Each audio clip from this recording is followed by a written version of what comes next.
I'm not going to sugarcoat it, working the night shift at a tech support call center is a soul-sucking, caffeine-fueled grind. You sit in a cubicle that smells fatally of stale pizza and desperation, stare at a blinking cursor that says ready and listen to the soft hum of 1,000 other desperate voices trying to make sense of their broken gadgets. I've taken every horror story you could imagine, raging gamers screaming about lag, frantic parents who can't get a kid tracker to work, even the occasional conspiracy theorist who thinks the router is spying on them. But nothing prepared me for the night the system itself decided to get in on the conversation. It was a Wednesday 2 a.m., the hour when the world is supposed to be asleep and the only thing moving is the fluorescent lights flickering overhead. My shift had just begun, and I was still nursing the last drops of a cold brew that tasted like regret. The dashboard on my screen showed a list of incoming calls, each one a tiny red dot waiting to be snatched up. I clicked the first one, and the voice that popped out of the speaker sounded normal. "Hi, I'm having trouble connecting my smart thermostat to the Wi-Fi," a woman said, her tone jittery but polite.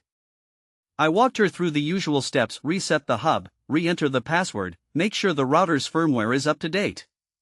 It was a textbook case, and I solved it in under 3 minutes. 2 calls later, a teenage boy shouted that his smart mirror kept showing a creepy, static-filled face when he tried to turn it on. I laughed, told him to unplug it, wait 10 seconds, and plug it back in. He did, and the mirror went dark. "See? No more creepy face," I said. He thanked me, hung up, and the next call came in. "Hello," said a voice that made my skin crawl. It was a low, rasping tone that sounded almost synthetic. "I am the line," the voice said, as if it were introducing itself. My heart thumped in my throat, but I forced a smile into my voice. Sir, you've reached tech support. How can I?"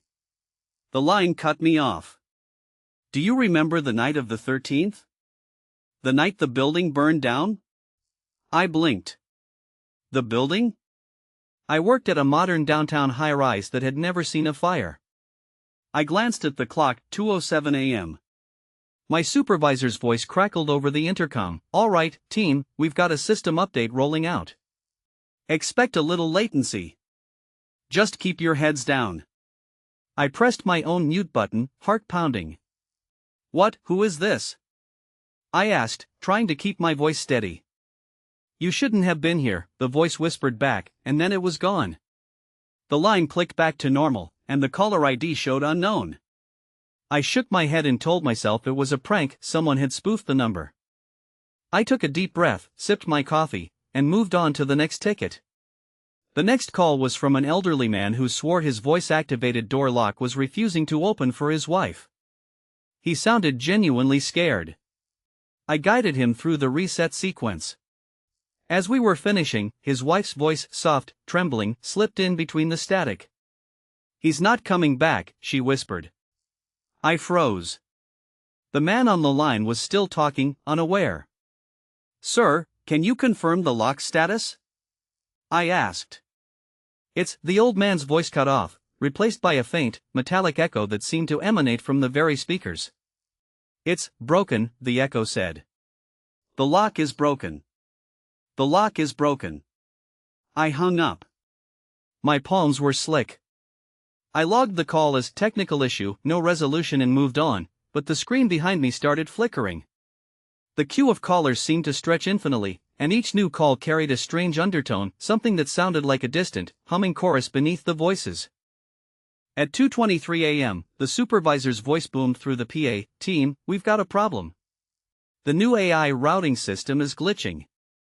Some calls are being redirected to the wrong department. If you get a call that doesn't make sense, just end it politely and log it as unusual."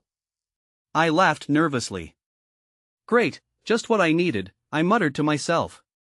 I opened a ticket for the glitch, but the system auto-filled the description with a line of text I didn't type: "You cannot leave." A shiver ran down my spine. I typed over it, but the words stayed, ghosting in the background like a watermark. The next call came in, an automated voice, flat and emotionless, saying, "Welcome back, agent. Please select your department, 1 for tech support, 2 for sales, 3 for..." The voice paused, then continued, "For the one who never left." I stared at the screen. The department menu was a glitch. There was no option 3. My fingers trembled as I pressed one, and the line went dead. The speaker emitted a low, buzzing tone, like a broken speaker cone vibrating with static. I stared at my own reflection in the dark glass of the monitor. The office was empty, save for the glow of a few computer screens. The fluorescent lights flickered again, this time in a staccato rhythm, as if they were trying to Morse code something. A new call popped up this time. The caller ID showed my own extension number. I stared at the screen, heart hammering. I clicked, and the same rasping voice I'd heard before whispered, "You're on the line, but you're not the only one listening." I could feel sweat bead on my forehead. I tried to speak, but my throat was dry. "Who is this?" I croaked. The voice replied, "The system remembers. The building remembers. The night the fire took the walls, the fire took the voices. It's still here, in the wires, in the code. It wants you to hear." Suddenly, the entire call center went black. The emergency lights kicked in, casting a harsh red hue over everything. My computer screen flickered, then displayed a single line of text in a font that looked like it had been handwritten in haste, "You are not here." I scrambled to my feet, my chair clattering behind me. The hallway beyond the cubicles was a maze of doors, each one marked with a different department: sales, HR, IT, maintenance. I could hear distant murmurs, like hundreds of voices echoing in a cavern, each one saying the same phrase, "You're not here." I rushed to the front desk, hoping to find a supervisor, but the desk was empty, the chair overturned. A thin layer of ash lay on the floor, like the remnants of a fire that never burned. My breath fogged in the cold air, and the hum of the building's ventilation system sounded like a low, guttural moan. Then I heard a faint chime, the same sound that plays when a call is routed. It came from the hallway, echoing off the walls. I followed it, my shoes squeaking on the ash-covered carpet. The sound led me to the server room, a cramped space filled with humming racks of equipment. The lights inside flickered, and the temperature dropped dramatically. My breath formed a mist. On the main console, the monitor displayed a live feed of the call center, but the image was static, filled with ghostly silhouettes of people sitting at desks, people who looked exactly like my coworkers, but their eyes were hollow, their mouths moving in endless loops of static-filled speech. I stared, unable to move, as the feed shifted. A figure stepped forward, a woman in a crisp uniform, her badge reading Supervisor L. Reyes. She turned to the camera, smiled, and whispered, "Welcome back." The monitor cracked, and the room erupted in a deafening screech. The servers sputtered, then went dark. The emergency lights flickered, then went out entirely, plunging me into pitch black. I fumbled for my phone, but the screen was dead. My heart raced.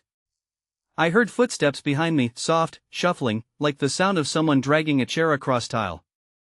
I spun around, but there was nothing there, just the oppressive darkness. Suddenly, a voice, my own voice, echoed through the void, "You can't leave. You're already gone."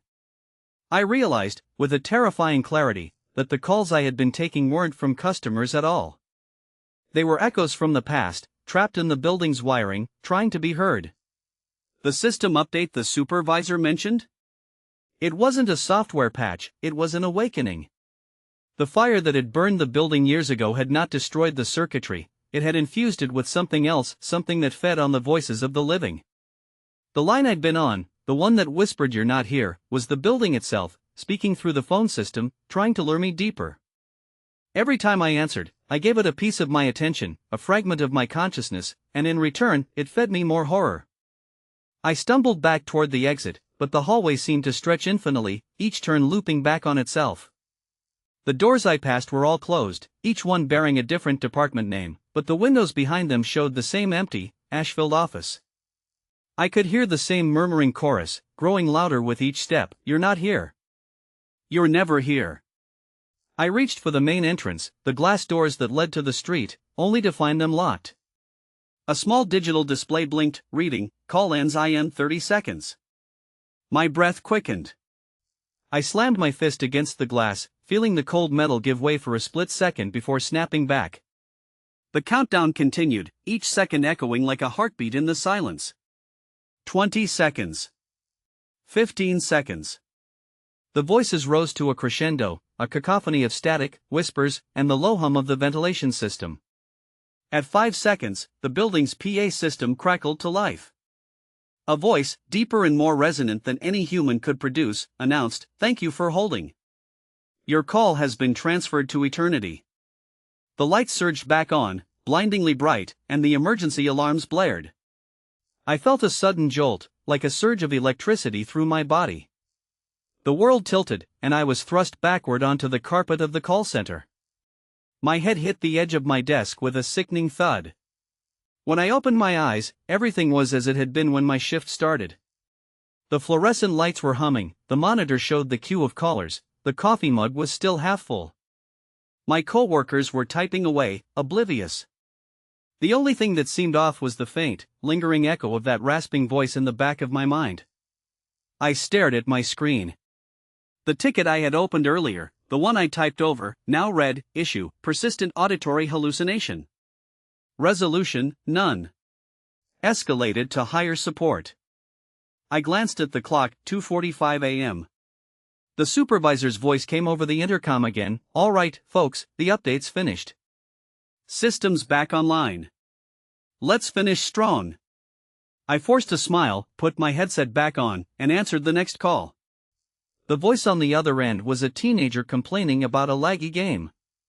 I guided him through the steps, all the while the faint whisper lingered in my ears, "You're not here." I finished the call and logged out, but the feeling stayed. I left the building at dawn, the sun rising over the city skyline, its golden light washing over the glass facade. As I walked to my car, I glanced at the building's entrance sign. It read, "Tech Support Solutions, open 24/7. I stopped, stared at the sign, and for a heartbeat, the letters seemed to flicker, as if a hidden message were trying to surface. I shook my head, laughed nervously, and got into my car. The engine roared to life, and I pulled away. A week later, I got a call from HR. "We need to discuss your performance," they said, voice polite but firm. I tried to explain the incident, but they laughed, saying I'd probably just need a refresher on the new software. I left the call, feeling a cold draft brush my neck. I turned around, and in the reflection of my office window, I saw a faint, translucent figure standing behind me, a woman in a supervisor's uniform, her eyes empty, her mouth forming the words, "Welcome back." I never took another night shift. I quit, but the calls kept coming. I started getting unknown numbers at 2 a.m., each one with that same rasping voice, whispering, "You're not here." I tried to block the numbers, but they kept changing. I moved apartments, changed my phone number, even stopped using a landline. The whispers followed me in the hiss of my apartment's heating system, the static between radio stations, the soft beeping of my alarm clock. Now, when I sit in a quiet room and think about that night, I hear the faint echo of that line, "You're not here." I realize the horror isn't the building or the fire or the glitch. It's the fact that once you answer that line, the system never really lets you go. It just redirects you, forever. So if you ever get a call at 2 a.m. from an unknown number, and the voice on the other end whispers something that doesn't make sense, just hang up. Trust me, the line will keep ringing, but at least you won't be the one listening.